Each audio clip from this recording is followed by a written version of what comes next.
Good evening, ladies and gentlemen. Mr. Shrinivas Dempo, President AIMA and Chairman Dempo Group, Mr. Shiv Shivakumar, past President AIMA and former Chairman PepsiCo and former CEO Emerging Markets Nokia, Professor Ravi Dhingra, Managing Trustee, Dr. K.S. Basu Trust, ladies and gentlemen. It is a pleasure to have you with us today and a very warm welcome to you in the 2023 edition of Dr. K.S. Basu Memorial Lecture.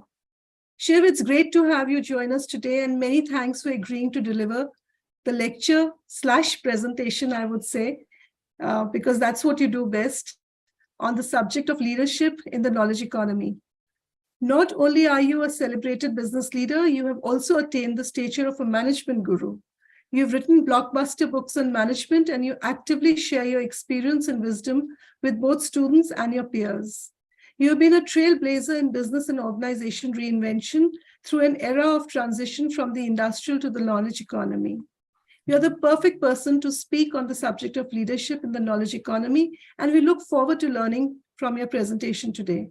Thank you for joining us and a very warm welcome to you. Thank you, Rekha. Srini, it's always a pleasure to have you with us and many thanks for agreeing to set the context for Shiv's presentation today. You are a distinguished business leader and you have transformed your business legacy into a modern conglomerate with interests in calcined petroleum coke, shipbuilding, food processing, real estate, and newspaper publishing. Thank you for joining us and a very warm welcome to you. Thank you. Professor Dhingra, we owe this opportunity to you as you take Dr. Basu's legacy forward as the Managing Trustee of Dr. K.S. Basu Trust. Thank you for partnering with AIMA in holding this lecture and allowing us to celebrate one of AIMA's early leaders. A veteran management leader, you have worked in the US, Europe, Asia, and Pacific, and you have been associated with major companies including Bristol-Myers Squibb, Procter & Gamble, and Spectrum Marketing. Thank you so much for joining us and a very warm welcome to you. Thank you. Ladies and gentlemen, the Dr. K.S. Basu Lecture commemorates one of the pioneers of modern Indian management and an outstanding institution builder. Dr. Basu moved up from his role as personnel manager to become director at Hindustan Lever. He helped found the Bombay Management Association and also served as AIMA's president from 1963 till 1966 and made a vital contribution in consolidating a still-fledgling AIMA. He was also the president of BMA from 1961 till 1966. In the late 1960s and early 70s, Dr. Basu led the Association of Asian Management Organizations, or AMO. He was also the first director of the Jamnalal Bajaj Institute of Management Studies. His passion for management learning and excellence remains an example for all of us at AIMA. The theme for today's lecture is leadership in the knowledge economy, which is quite timely in the age of relentless technological and business transformation. Information and communication technologies have been seeping into our lives and businesses for many years, but now we've arrived at the tipping point. There's an explosion of data as every task and every tool is getting digitized, and new knowledge and know-how are being produced at an extremely rapid rate. Simultaneously, the priorities and the concerns of societies and governments are undergoing a fundamental change. The rapid change and persistent uncertainty require businesses to focus more on their intellectual capital than the financial or physical ones. There is tremendous pressure on business leaders to learn fast and build learning organizations. Today, we have an opportunity to obtain vital clues for leadership in this environment from one of the most astute exponent of knowledge-driven leadership, and I'm sure you'll enjoy this session. With these words, Srini, it is my pleasure to invite you to set the context for today's lecture. Over to you. Thank you, Rekha, Shiv, Professor Dhingra, Rekha, and ladies and gentlemen. A very good evening, and Rekha has already welcomed you, but let me add to the welcome on behalf of AIMA. It's really a privilege and pleasure to be with all of you, and many thanks for joining us for the Dr. K.S. Basu Memorial Lecture. Dr. Basu, as Rekha said, was a pioneer of India's management movement. And today, an institution like AIMA stands on shoulders of giants like him. I sincerely compliment Dr. K.S. Basu Trust for keeping his memory and vision alive and carry forward his good work. It's a pleasure and privilege for AIMA to commemorate his contribution to Indian management through a lecture series. Today, we are privileged to have another AIMA stalwart, my good friend Shiv, who will deliver the Dr. Basu Memorial Lecture for this year. Shiv, many thanks for agreeing to deliver the lecture. My pleasure, Srini. On a very apt topic, that's leadership in the new knowledge economy, which all of us are finding both challenges and opportunities. Ladies and gentlemen, management and leadership are in the throes of a revolution as the business ecosystem is undergoing, as we see, a radical transformation, and that too with a lot of speed. The relentless march of technological advances is throwing up, as I said, both new challenges and opportunities, along with radical uncertainty about what the future holds for us. The changing social concerns and currently the geopolitical upheavals are intensifying the pressure on all of us to speed up both intelligence and scale up knowledge. As unprecedented scenarios unthought of in the past come along with regularity, knowledge has become the most critical resource. Capital and assets have been commoditized, and value creation now requires for all of us continuous adoption and development of new knowledge. Intelligence and creativity are the biggest assets in an organization in the new economy, and the leaders need to constantly unlearn and relearn their philosophies and craft to be effective in a fast-changing and fast-paced economy. Information, understanding, and decisions are becoming increasingly technology-dependent, and the leaders need to quickly grasp the potential of the maturing and emerging technologies. Data, as we all know, has become the foundation of knowledge-driven business, and with piles of data becoming available, both through internal processes and external sources, it has become critical to have both people and machines that can turn data into value for your business. One of the key features of technology-centric, interconnected knowledge economy is that no business can be self-sufficient today. Even the largest companies cannot afford to produce all the knowledge that they need, or even extract value from the data that they have by themselves. The knowledge economy is fundamentally a hugely networked economy where companies and people create value for each other without even necessarily knowing each other. The key to knowledge-based value creation at scale is organizing the business as a coordinating and validating mechanism where relevant businesses and customers can join to draw and contribute value. Modularity of systems and structures has become extremely essential to succeed in the knowledge economy. The leaders need to outgrow the conditioned reflex of controlling everything and grow into a strategy of curation of everything out there that is relevant to our own businesses. In this economy, growth will come to those who are open and to more and more connections and collaborations. The workforce in the knowledge economy consists of critical heads and not controlled hands. Even as technology overtakes every process, I still feel the people who remain in charge and responsible for whatever the machines do. There has been prolonged, quite revolution in work as machines have become extension of people's hands and minds. This trend is now accelerating and becoming more and more demanding as times pass by. Leadership in the knowledge economy requires keeping the workforce up to speed and latest in machine intelligence and performance, so that they can stay on top of the machines in the final outcomes. The leaders who shirk or save on employee training in the latest management and technological know-how may finally regret it. Also, the leaders who do not refresh their teams regularly by injecting contemporary talent risk their own necks. The pressure to learn all the time and quickly is immense, and to succeed in the knowledge economy, leaders must fuse everyday work with everyday learning and adaptation to new environments. Given the demands of the knowledge economy, it's not surprising that the average lifespan of companies and CEOs has reduced sharply in recent times.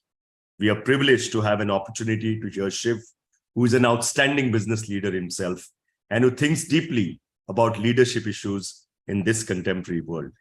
It is now my pleasure to invite Shiv to deliver the Dr. K.S. Basu Memorial Lecture on leadership in the knowledge economy. Over to you, Shiv. Shiv, before we ask you to speak, I'd like to acknowledge 189 students and 52 faculty who have joined us from Medicaps University Indore. I believe 120 of them have joined from a single place. And before I hand over to Shiv, may I invite Professor Ravi Dhingra to say a few words. Thank you. Thank you. And good evening. It is early good morning here in New York. The trustees of the Dr. K.S. Basu Memorial Trust are delighted to support and partner with AIMA on the second annual Memorial Lecture. The trust was formed to honor the memory and celebrate the legacy of Dr. Kalyan Sundar Basu, a transformational figure and a leading management thinker, educator, boardroom director, and institution builder in 20th century India. From a practicing medical doctor, he went on to become the personnel director and one of the first Indians to be appointed to the board of Hindustan Unilever. He was an institutional builder as the founding director of the Jamnalal Bajaj Institute in 1966. He was co-founder of the Bombay Management Association and its first president from 61 to 64. He was also president of AIMA from 63 to 66 and president of the Institute of Personnel Management, the Bombay Productivity Council, as well as the Asian Association of Management Organizations.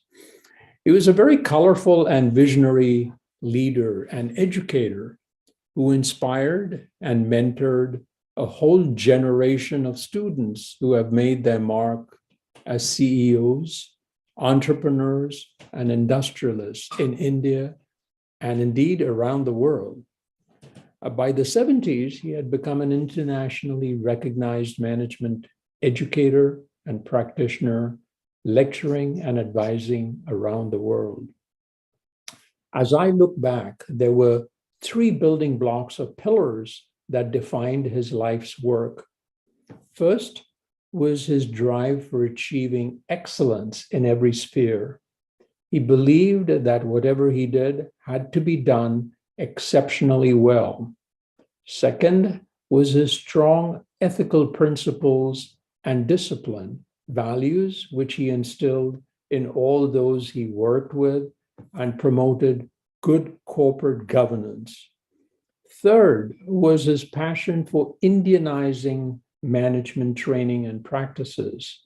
He was a staunch early advocate for developing a homegrown management model, teaching management concepts and practices in the Indian setting, reflecting Indian values and management style rather than merely adopting Western models. It was my and our family's privilege to have known Dr. Basu as a professor and mentor over a span of almost 30 years. My fellow trustees, including Mr. Fernandez and Mr. Palekar, who are here in the audience today, and I thank Mr. Grover, Ms. Ahuja, Ms. Sethi, and the entire management team for hosting this event. Thank you, Mr. Shivakumar, for graciously agreeing to deliver the memorial lecture, and Mr. Dempo for moderating it. And a thanks to all you attendees who have taken the valuable time to be here this evening. Without you, this would not be a memorial lecture. Thank you. Thank you, Professor Dhingra. Shiv, over to you. Thank you. Thank you, Rekha, for those kind words. Thank you, Srini, and all the very best for your presidentship of AIMA. And thank you, Dr. Dhingra, for, I know it's pretty early there for you, closer to 7 a.m., I assume. But thank you for being up and being part of this in memory of Dr. K.S. Basu, with whom I share two institutions. One is Hindustan Lever and one is AIMA. Okay, who's running my slides, Rekha? Ashish will do that. Ashish? Ashish, can I have the next slide, please? Yeah, so thank you, wonderful ladies and gentlemen, and all the students of the college for joining in. I can see that we have a very healthy number out here. This is Dr. K.S. Basu. I asked for a picture so that one could pay tribute to him. I share two institutions with him. One is Hindustan Lever and one is AIMA. There are 4 people from Hindustan Lever who ran AIMA as presidents. One was Dr. K.S. Basu. Then there was Mr. Dadi Seth. Then there was Mr. Gopal Krishnan. And then there was me. There were 4 of us. So that's a small alumni, which I'll remind both Mr. Dadi Seth and Gopal when I see them next. Okay, next slide, please. And I must tell you, just go back, please. On go back, Ashish. On Dr. Basu, I didn't know him at all. Okay, obviously, I've read about him a little, but I must say that one of our early, people involved in AIMA, Mr. Balachandar, who I happened to meet in November in Melbourne, he gave me a very detailed write-up on Dr. Basu via LinkedIn, and I'm grateful to Mr. Balachandar. I know that he's logged in. Thank you very much for your input. I did my own homework after that. Yes, he was a medical doctor. He moved into personnel, became head of personnel in Hindustan Lever, then became the first director of JBIMS, which was across the road from Hindustan Lever in Bombay. Amazing. So both as well as a leader, as well as a practitioner of management and a teacher of management. Next slide, please. So what I'm going to cover for you is, leadership in the way I see it. You will not find this in any textbook. I'm going to give you my thoughts of it. First, if you look at leadership theories of the years, there are many types of theories. Okay, people will tell you there are 8 theories, 9 theories, etc. I've just picked 4. Okay, the first theory is what I call the great man-woman theory, and this was there 200 years ago. Anybody who was successful, and I'll define that, was seen as a great man or a woman, and then people would say this is what leadership is about. Then we moved into what are the traits that make a leader, and people started decoding the traits. And that was the second, stream of work in terms of what makes a leader. Then the third one was situational, which is to say, hey, in this kind of a situation, you need this type of a leader. And not every leader will work in every situation. So that is situational leadership. And then we have the behavioral theory saying leaders finally are about behavior. There is a core set of behaviors which are very important to leaders. And as long as they display that, you could label them leaders. Okay, long and short, this is what it is. Okay, next slide, please. So over a period of time, and this debate has been there for the last 100 years, are leaders born or made? I think most people would argue today, at the end of studying leaders, all types of leaders over all types of industries and all types of countries, that most people would agree today that leaders are made, leaders are not born. The leaders are not born theory or leaders are born hypothesis comes from the great man or great woman theory that no longer holds true.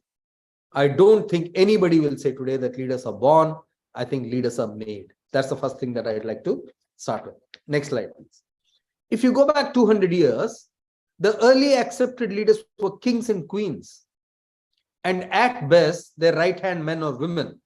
King Albert I was one such leader. The Indian kings were one such, group. And if you go back, even as early as the 19th century, you had the king of Mysore, the Wadayars, and they had Sir M. Vishwesvaraya, who was a master at building various things for them. Okay, so he was a leader in his own right, but it was the kings and the queens who were seen truly as leaders. Everybody else was not leader. The kings and queens, we ascribed leadership to them and nobody else. Next slide, please. Then leadership was an issue of qualification, especially in the army. America had a leadership academy, the West Point, for many years. Europe had it in some places, etc. India had it. Okay, so you qualified for the army or the leadership in the army through some such, academy. You needed a bit of experience to be a leader. Politics and army, again, were good examples. Politics, you spent 10 years as a counselor or 10 years as a senator or 10 years as something, and then you got experience to be called a leader or given a leadership status. But finally, leadership was granted by the king or the queen. The king or the queen gave you that grant to say, thou shalt be a leader of this community, or this county or this country or whatever it was. A lot of leadership was granted in those times. Next slide, please. I believe around World War II is when, at least I can think of, having read a lot of the books and theories around this, World War II democratized leadership and thinking about leadership. It democratized it in a very, very significant way. And I'll explain how. Next slide, please. If you look at World War II leaders, you classify them as the good guys, and I'll classify them as the not so good guys. I'll not say bad guys, the not so good guys. Who are the good guys then? Stalin was a good guy. Roosevelt was a good guy. Truman was a good guy. Churchill was a good guy. Charles de Gaulle was a good guy. Why were they the good guys? They were protecting against somebody who was being harsh on one section of population. They're protecting the world against somebody who had global domination or wanting to conquer many countries. Who are the not so good guys? It was Hitler who was leading this charge against the Jews as well as every other country. It was Mussolini who was his friend, and it was Japan, Hidehito Tojo, who was aligned to them. So these are the good guys, these are the not so good guys. And a lot of leadership literature has been written about each and every one of them. There are tons of books on Stalin, on Roosevelt, on Truman, on Churchill, on Charles de Gaulle, on Hitler, on Mussolini, on Tojo. Before 1945, even at the end of World War I, we didn't have so much matter on leaders ever before. But also I must tell you, by the time World War II happened, media became a little more widespread. Radio was freely available to people. Okay, the audiovisual medium in terms of movies started coming in. Television started coming in. Print started, in a big way, was there in a big way. Books and magazines were there. So it was also the media which created this hypothesis. It created these characters of leaders, and that's what aided this. In the era before that, we didn't have media to actually propagate. In the era of kings and queens, there were only court people who would go and read out whatever the king said or whatever the queen did. But today, by 1945, you had wide number of journalists who were having a point of view on what leadership was. And I truly believe that leadership got democratized there. But at this point of time in 1945, the leadership was at a level that just country leadership. Okay, all the people who are heading countries, etc. But around 1945, thanks to World War II, we also saw a very different type of leadership being celebrated. And that's the next slide.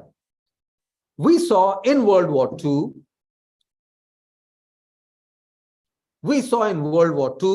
World War II military leaders being celebrated. There was Montgomery, there was Patton, who was here, there was Rommel, the Desert Fox. He was German, but he was celebrated for his outstanding work in Africa. There was Douglas MacArthur, who said, "I shall return." So we had the leaders like Churchill, etc., being celebrated. We also had military leaders through their sheer tactical genius, their ability to motivate people, their ability to lead large-scale, invasions, or their ability to defend large swaths of territory, who also became heroes in themselves. So suddenly, for the first time, we saw an acceptance that in a society, there can be many different types of leaders.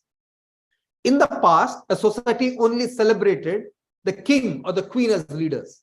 But post-World War II, if you take America, you had Truman as a great example. Okay, you had Patton, you had MacArthur, you had so many leaders who were coming through. So leadership became, at every level, you could have leaders as a country, and not just only the head of the country being a leader. Next slide, please. If you look at it, till World War II, all of leadership was about nationalism. What was it about? It was about protecting your country. It was about invading some other country and capturing land from that country for your country. Everything was led by country. Okay, protecting your land, and if you are in war, not losing a war. And a number of alliances happened during that era, the last 200 years. Countries would say, we will not invade each other, but together we'll fight and invade a third guy. If a third guy invades you, we will ensure that we protect you. And the biggest, cooperation movement was actually NATO around World War II, which ensured that the whole of Europe came together in order to ensure that they pushed back people who were trying to occupy their land. So leadership was all about nationalism, was all about country first at that point of time. Next slide. If you look at the studies up till then, up till 1945, okay, 1945, I believe changed it in my opinion. All leadership studies divided two camps, the leader and the follower. And it was as if the two were not linked. The leader was seen and his traits and everything analyzed in contrast to the followers. As opposed to today, where we say somebody has to be a leader of leaders. He has to lead other leaders. He has to develop other leaders. In the past, it was about here's the leader, here's the followers. And there were two separate entities. That's no longer true today. Next slide, please.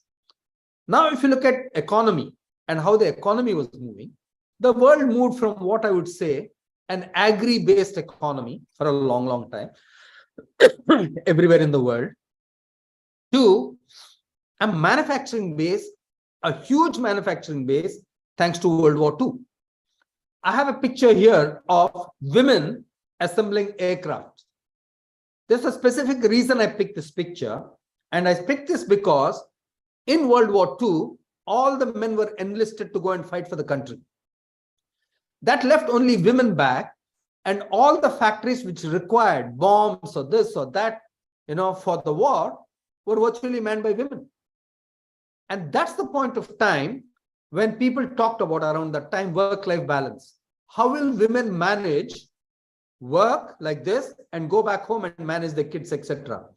And in that context, the development of the washing machine, the development of the refrigerator, the penetration, the development of the microwave, etc., was seen as aids to this work-life balance for a woman.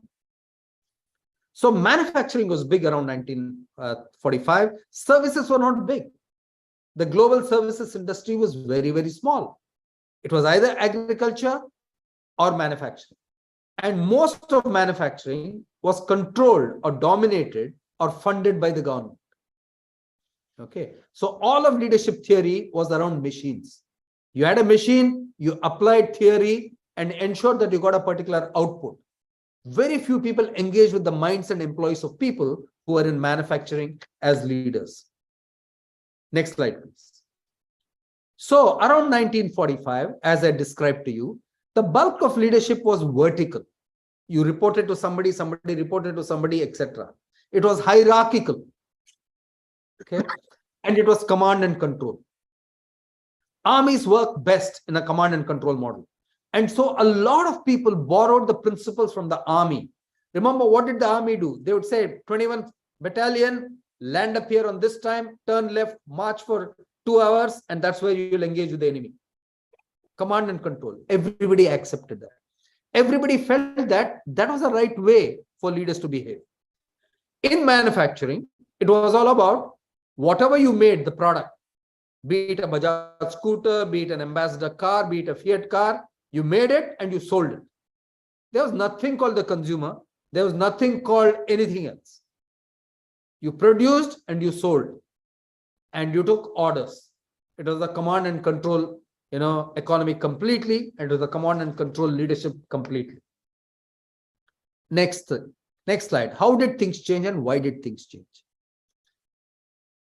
Post-World War II, the American government ensured that they educated all the war veterans. They gave war veterans a free pass to go and get educated. More and more people started getting educated in America, in Europe, etc. More women continued to work. And the global services industry started growing. Around 70s was when Pan Am took off. Okay, TWA took off. British Airways took off. So people started traveling in the world, and you saw the birth of what I call global services and global branding. The first set of global services and branding was actually the airline business. Okay, so we saw this, And global branding became an absolute key in driving this. Okay, so this is what happened post World War II. Next slide, please. As the world became, globalized, more industrialized, more service-led, etc., one of the things which we started seeing was that in the past you had steady cycles. Now you're seeing volatile cycles. There was much more volatility between countries, between commodities, between every single thing. So life was no longer steady the way we imagined it to be. So life became much more volatile and it never went back to the steady state. Next slide, please. So the kind of things that we wanted from leaders suddenly changed. We now wanted leaders who could handle ambiguity in those changing cycles. We could not afford leaders who would say this is the next certain thing, because no leader could ever be certain of anything which was going to happen either in his industry or in his country.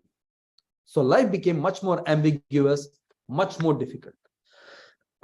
Next slide, please.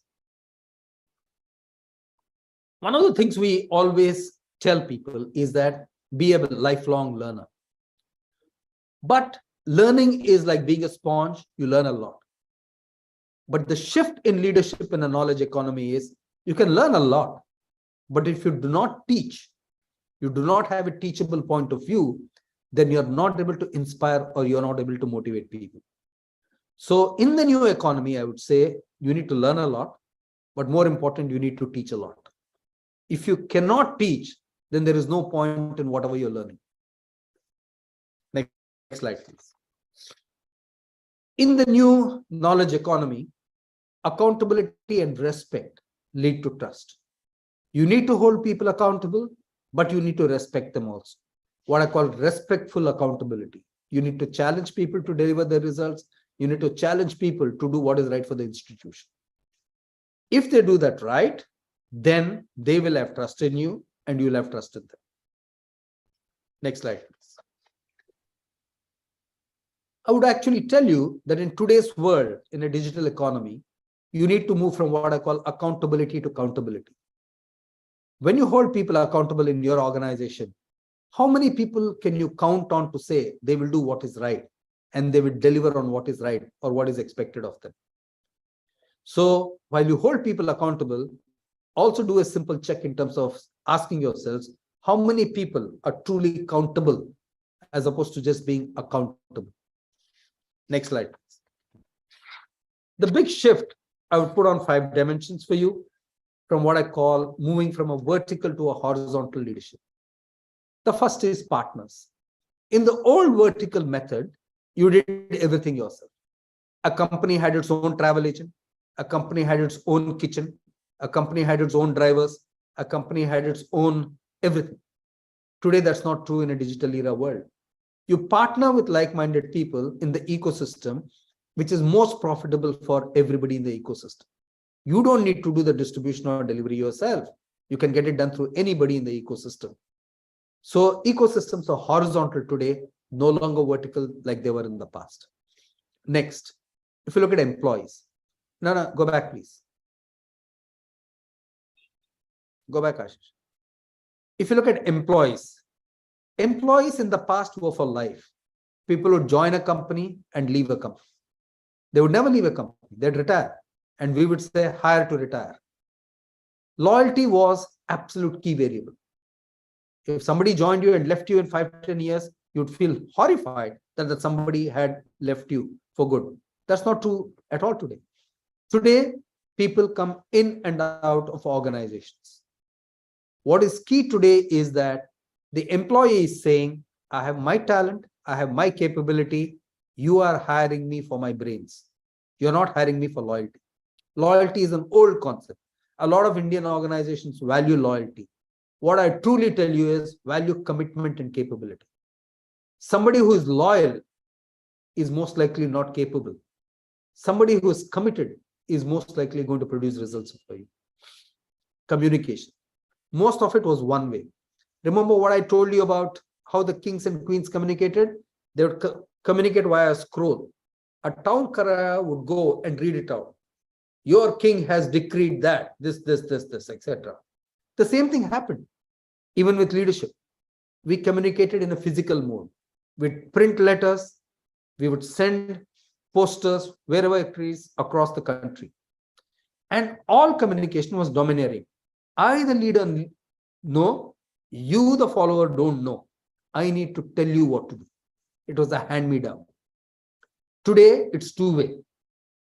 It's virtual now. It has to be engaging. You have to engage many more people than ever before.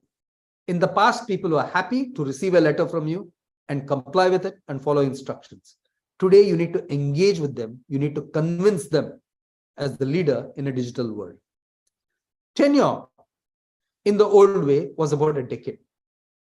Tenure as a leader, you could reasonably be sure you'd be in that company for 10 years or 20 years as a leader, as CEO. Today, it's a few years.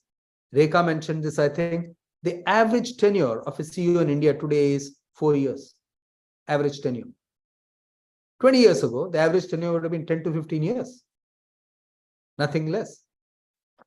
Style. What's the kind of leadership style which worked in the past and what's it today?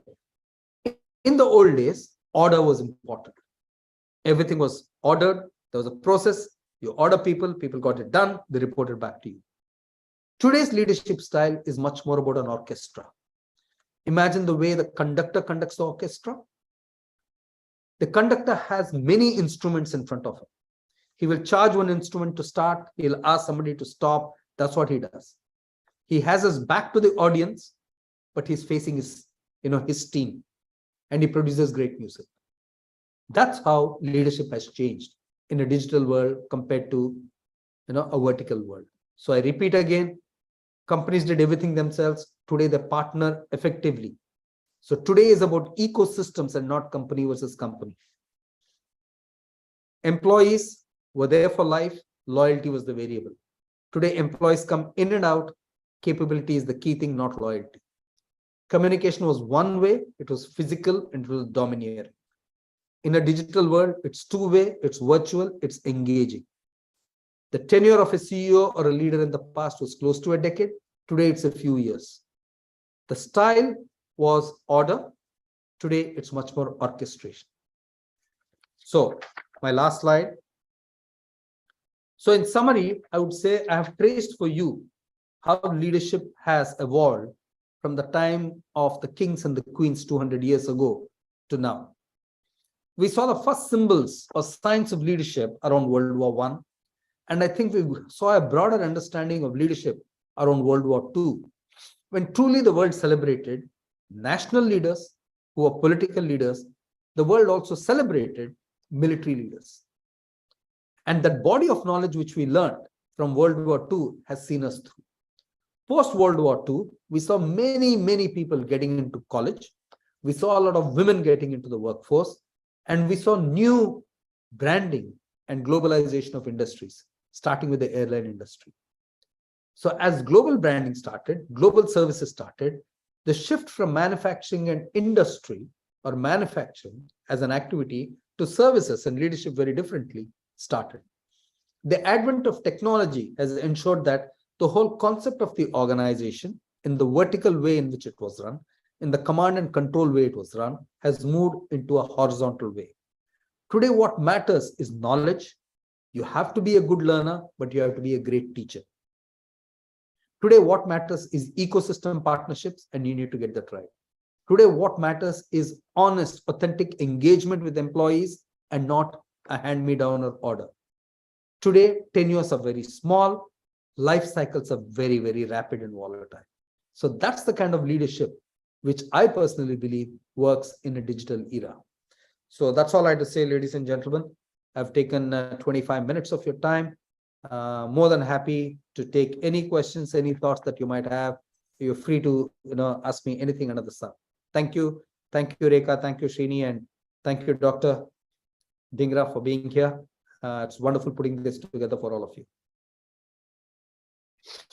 Thank you very much, Shiv. I think it's always very wonderful to listen to you. And I think, this presentation was really very enlightening, particularly the way you talked about how leadership has evolved, and essentially what the role of a leader is today, which was very different from what it was a couple of decades back, particularly in the knowledge economy. I have a few questions for you, and then I know there are quite a few in the chat box, but let me take the privilege of asking the first question. Please go ahead. There's a lot of debate, Shiv, about, working from home versus coming to offices. And I know that people, there are big companies which announced that everybody should come to office, and they backtracked. I believe there was a lot of retaliation. People refused to, sort of go back to their offices. They said, I have got used to walking my dog at 5 p.m. So I'll do that, and I'll keep working till 12 at midnight. I wanted, and you've been a great leader, I wanted your take on what are your views on this? Does somebody need to attend in a knowledge economy? Does somebody need to attend? How should a leader handle this issue? Do we need to follow a 9:30 to 5:30 concept in a physical office, or we need to, give space to employees? And I know lots of employees are very demanding today. So, Yeah. So here's the thing. Very good question, Srini. Thanks for asking that. The biggest need of an employee today, if you speak to any employee, man or woman, is flexibility. That's the biggest need. They want flexible policies. Yeah. Now, there are three types of companies. Company type 1, all of you must come to office. There is no work from home. That's company type 1. Company type 2 is, you know what? We're letting our leaders decide whether they want you in office or don't want you in office. And company type 3 is, we are absolutely fine. You can work from anywhere. Okay. These are the boundary conditions. Let's go step by step. Company type 1 will lose a lot of women because women want flexibility more than men. sure. Okay. Company type 2, you're letting the leader decide, and leaders are never consistent in the way they apply rules. So it will be variable. So the manufacturing leader might say, I want everybody here. The supply chain leader might say, I'm okay if you don't come. And company 3, which is saying be absolutely free, is leading to some kind of a challenge again. Let me explain. There is no conclusive evidence, Srini, which shows that work from anywhere or work from home is more productive than work from office. There's no evidence. Employees don't agree with this, but that's the raw truth. This is a study done by Microsoft. Employees say, no, I'm more productive. That's not true at all. Okay, just not true. Okay, so there's absolutely no evidence to this thing. In company type 1, the leaders, especially in an old legacy organization or a hierarchy organization, they want to see people in and around them all the time. Okay, what's the lessons we've learned? Any job which can be done by an individual on his or her own steam, they don't need to come to office. But any job or task which requires people to work with other people, teamwork, then you need that agreement. You need them seeing face to face. What are employees worried about in type 3 companies where you can work from anywhere? What employees are worried about is the boss will have an inner circle who he sees every day, and I will be the outer circle because I'm not coming to office every day. And when you do a work from home concept, you have to really groom your leaders and teach your leaders how to judge impact, how to judge a fair appraisal. Okay, it is not about being together all the time. So the last word has not been written on it, but the studies done so far very clearly show that work from home is not more productive. Thank you. Thanks. That was quite useful. The second question I had for you was, you've been a leader at various companies, very big companies. You've worked in the Indian environment. You've worked abroad. While I do agree with you on your statement saying that leaders are not born and they're made, but my personal experience is that it's very, very difficult to find extremely good leaders. And, I'm talking in the context of a particular organization. Since you've worked in very, very large companies and, and at the top, what has been your experience? Do you find that good leadership is easily available in the country, or is there a crisis of leadership? And what are the joys that you have found in being a leader in India? I know it's a very difficult environment to work in. It's not, for a business person, it's not very easy, though we are climbing in the ease of doing business. We are faring much better compared to a decade back. But do you find people in India taking huge responsibilities? Have you tried the mechanism of taking a risk and giving, building leaders? And what has been your experience in all this? Yeah, great question again, Srini. The first thing I would say is that leadership is a journey, and the journey is the reward. Nobody can ever say that I have become a leader, I don't need to improve anymore. The reason being the point you made in the course of the question, which is leadership is completely contextual. Today, if you're growing, the country is growing at 5-10%, and you're growing ahead of that, that's fine. Tomorrow, if the country is not growing, the context changes dramatically. You need a different type, which goes back to the situational leadership that I described. Some of the things which people don't understand from the outside, when people see a tag CEO or a chairman in your case, etc., they think life is fun. All they think is, what does Srini do? He orders a few people, life gets done, they report back to him, and then he goes home at 5 o'clock in the evening, etc. I'll tell you what happens to leadership. The first thing a leader gives up, which very few people recognize in the world, including the leaders themselves, leaders give up privacy. Every word you utter, every move you make, every flight you take, every meeting you have, you are under a microscope. Your privacy is there for everybody to see. That's not something everybody can live with. It's not easy. Okay, you're monitored like nobody else completely. So what does that make you? It makes you very lonely. Because as a reflex action, you tend to step back. You stop trusting more and more people. So you start trusting fewer and fewer people. And then if every leader goes back and looks through the course of his career, he would actually find that as an area sales manager, he trusted a lot more people than he trusts as a CEO right now, which is very funny. As an area sales manager, he must have handled 1,000th of the business that he's handling as a CEO. Okay. Next thing which leaders again don't get, and I have challenged a lot of the people who work for me.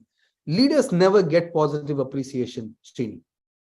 Like, for example, how many people in your company ever write to you or tell you, Srini, you've done a great job. Thank you. Fantastic. Well done. They don't say that. You know why? They think a leader is being paid. That's his job. In the same breath, they'll say everybody needs to be motivated.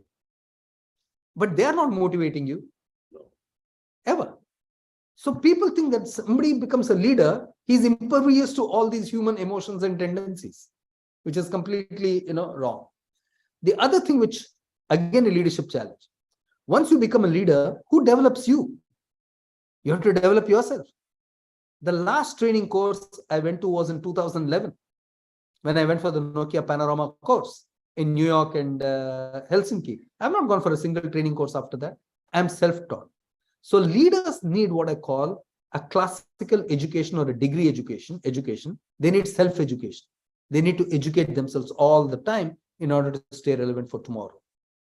And you have to take risks with people. Jack Welch said this best. In the early stages of his career, he would get 30% of his people decisions right.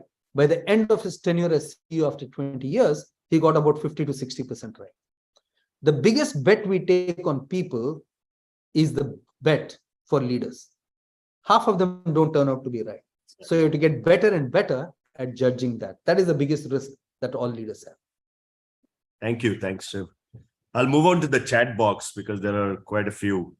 Sandeep Chatterjee asks, in life, it's always a triangle with limited people at the top. Everyone aspires to be a leader, but few make it.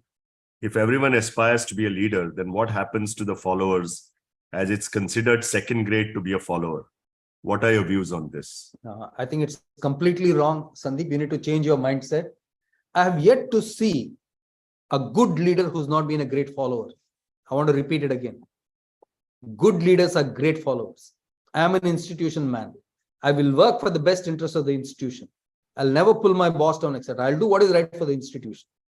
If you're not a great follower, there is no chance of you ever being a good leader. Okay, a very good example is actually, you look at something like sport. Okay, there are some cricket teams where there are ex-captains who play under a new captain and they contribute handsomely. Okay, he's been a player, for example, in the T20 or the one-day format of the English cricket team. Ben Stokes, who was the earlier captain, he's a player for Joss Butler. He's giving his very best. He scored the highest number of runs in the T20 World Cup to make them win. So I think commitment always shows. So you cannot be a very good leader if you've not been a great follower. Nobody will trust you. Thank you. I'll just move on. Dr. Mukesh Porwal, who is HOD Management, Medicaps University, Indore. Thanks you for a wonderful session and asks, which are the most important qualities according to you of a successful leader? I know this is a question which people ask all the time. Again, it's contextual. I think a leader must always be relevant for the future. If he's not relevant for the future, he will not be able to add value either to the people who work for him or people, whom he has to lead, etc. A leader has to contribute to society. He has to contribute to the development of the ecosystem. He has to contribute to the industry. He has to contribute to education and other things. If you do not contribute, you will not get back from society what you're expecting. In terms of traits, I think 3 things which I always said leaders must have: D, E, and F. D is for discipline. Leaders must have rock solid discipline. And that actually comes by managing your time. 50% of the impression a leader creates on others is in the way he or she manages time. Second is energy. You need to bring energy to the workplace every day. The organization can be in shambles, they can be down and out, or they can be flying high, but you need to bring energy every day. And F is for focus. There are 1,000 things to do every day. You need to pick the 10 things which you believe only you can handle and you can do well. As leaders, everybody will throw all the ball up in the air for you to catch. You have to know which ones to focus on, which not to focus on. Okay, so that's what I would say. Thank you. Professor Dhingra, I know you have a question. Could I request you to unmute and ask your question, please? Thank you. Mr. Shivakumar, can you address in your experience, the challenge of leadership in today's Indian multinationals who are now operating globally, and the old model of, power and leadership rested in a few senior people at the top? Are you seeing leadership being developed at all levels of the organization? Because when you have 100,000, 150,000 people, there is no way you can lead that large number of people across all these geographies. So are you seeing that more of, would you call it democratization of leadership, but being pushed at lower levels in the organization? Is there a shift in Indian leadership style? Thank you for that question. I actually did an analysis of how multinationals have performed. Recently, for a session I did for the Procter & Gamble organization on the 21st of January, it's up on my LinkedIn site and you can see that. Here's my simple submission to you. The average multinational has lost its way. It's lost its way for a number of reasons, okay, globally. If you look at the top 100 multinationals in the world, they account for plus minus about 10% of the world's GDP. The world GDP being about 100 trillion, these guys are about 11, 12.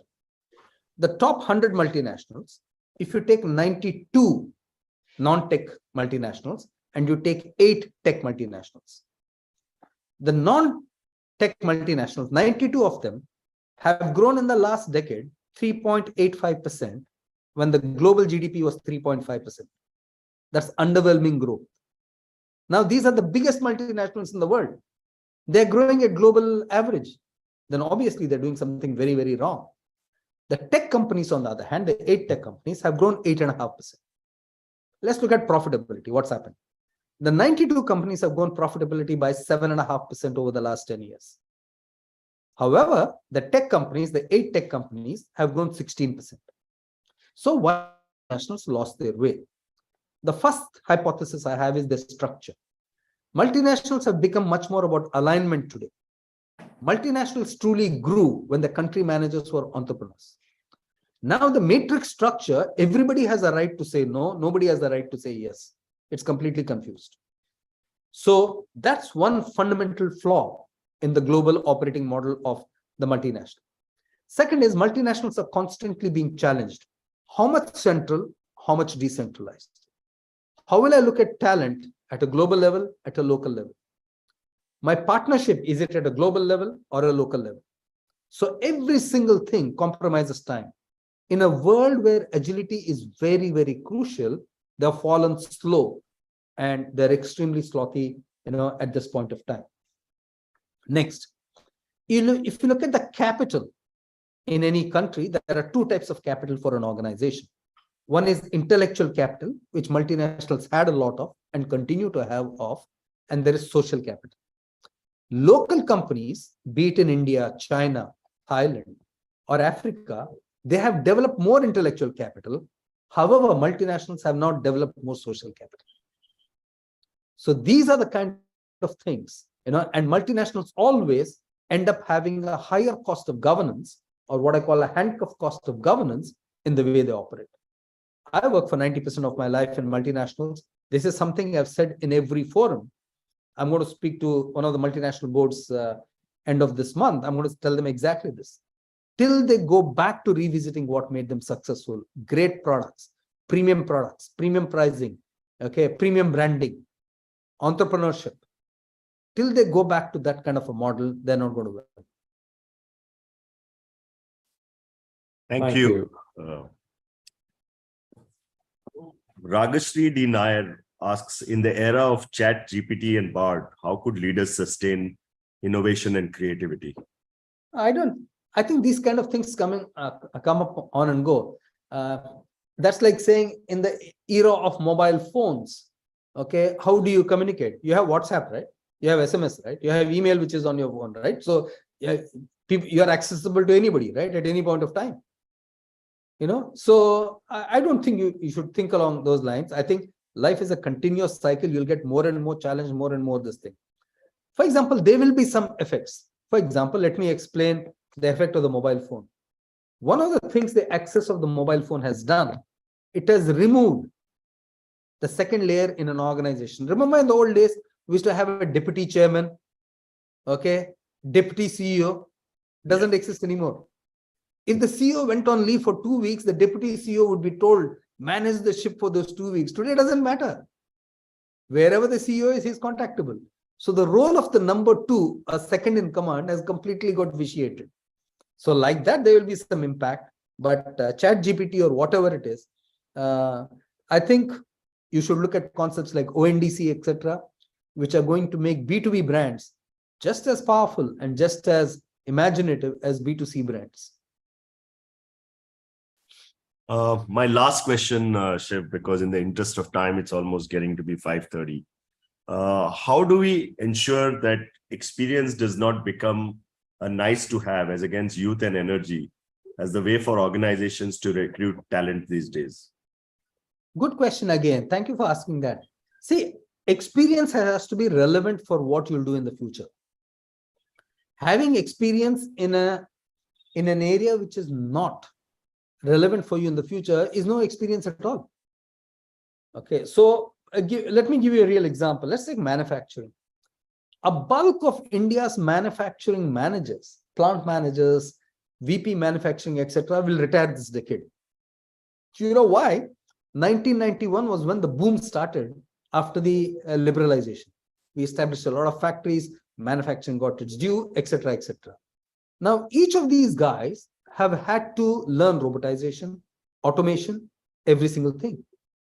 So similarly, everybody with experience has to learn. If you say I learned marketing from the Kotler era of the 4 Ps, today you have to learn marketing the digital way.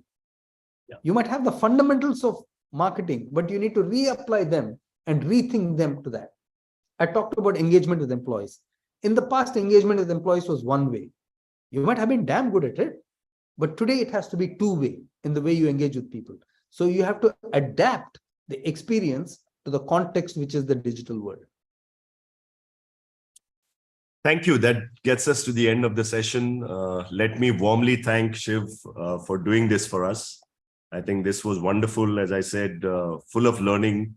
1 hour was really well spent. I myself learned a lot in your presentation, as well as your very apt answers to the questions.